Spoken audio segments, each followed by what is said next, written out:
The young puma screamed as the ledge beneath her collapsed. Rain slammed into the ravine, water roaring so loudly she could barely breathe. Her claws slid through the mud. One more slip and the flood would take her. A rope dropped out of the darkness. A firefighter scrambled down the slope, boots skidding, rain blinding him. He reached her just as the ledge shattered completely. The puma fell. He lunged and caught her by the scruff with one burning hand, the rope tearing through his glove. The current hammered his legs, trying to rip both of them into the river below. He hauled upward inch by inch, muscles shaking, refusing to let go. One final pull. She collapsed onto his chest, drenched and trembling. He covered her with his emergency blanket, whispering to calm her as the storm raged around them. She never forgot the man who saved her life. Years passed, and the puma grew into a powerful mother of two. She stayed on the high ridges, avoiding town, except for one house at the forest's edge, where she'd pause at dusk, remembering the human who once saved her from a storm. But the mountains had changed. A brutal heat wave turned the underbrush to tinder. Lightning sparked fires that the crews barely contained. Smoke crept into her territory. Coyotes fled uphill. Birds abandoned their nests. One evening while hunting, the puma saw it, a wall of fire crawling toward her den, fast and hungry. Her cubs cried behind her. There was no escape through the cliffs. No safety in the woods. Only one place remained where she had ever survived disaster: the human's home. The fire hit before the wind could warn. The puma woke to cracking timber and heat rolling into her den. Sparks rained at the tunnel entrance. Her cubs squealed. She herded them backward, searching for a gap, but the flames were already tearing through the brush. She lunged into the smoke. The world was orange and choking. Trees collapsed, embers exploding across the path. She pushed her cubs ahead, shielding them as ash singed her fur. Usual escape routes were gone. The creek boiled.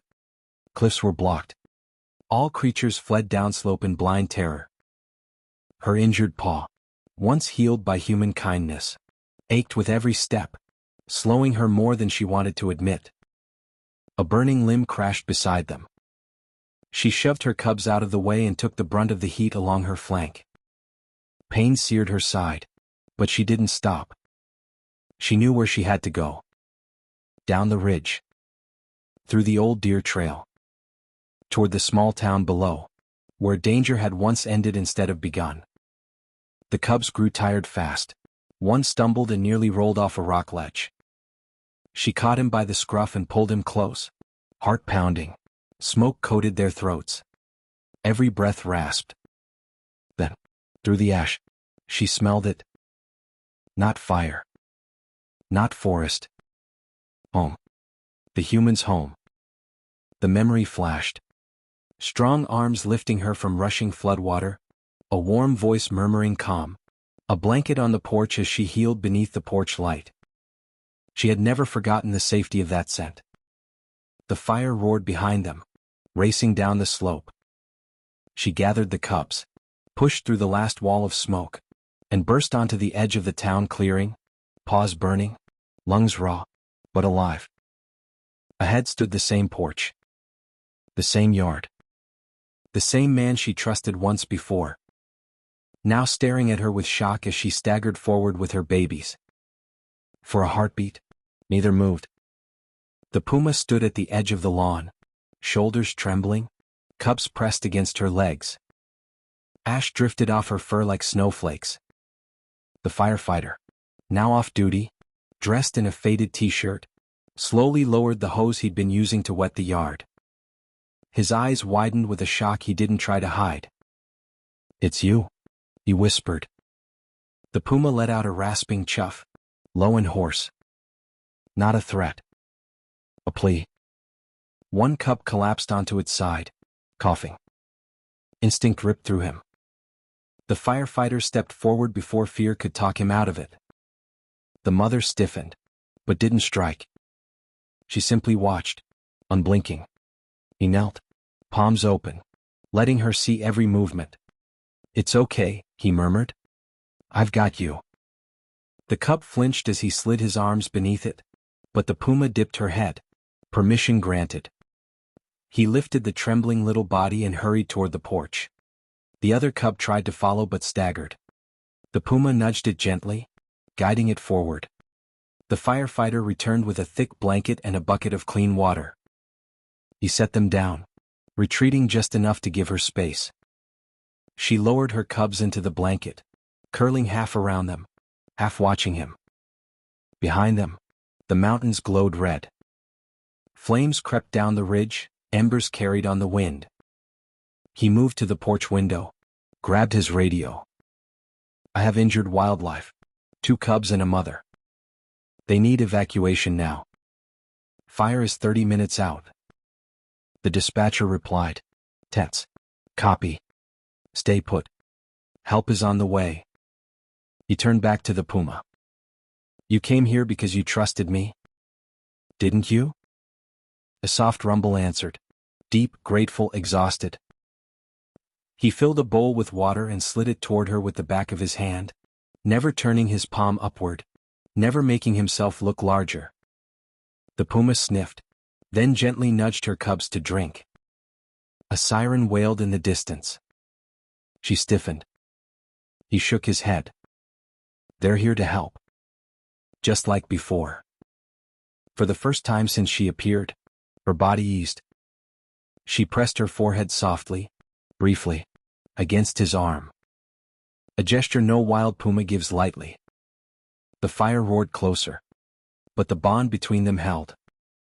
The fire crews arrived just as the first embers drifted across the treetops.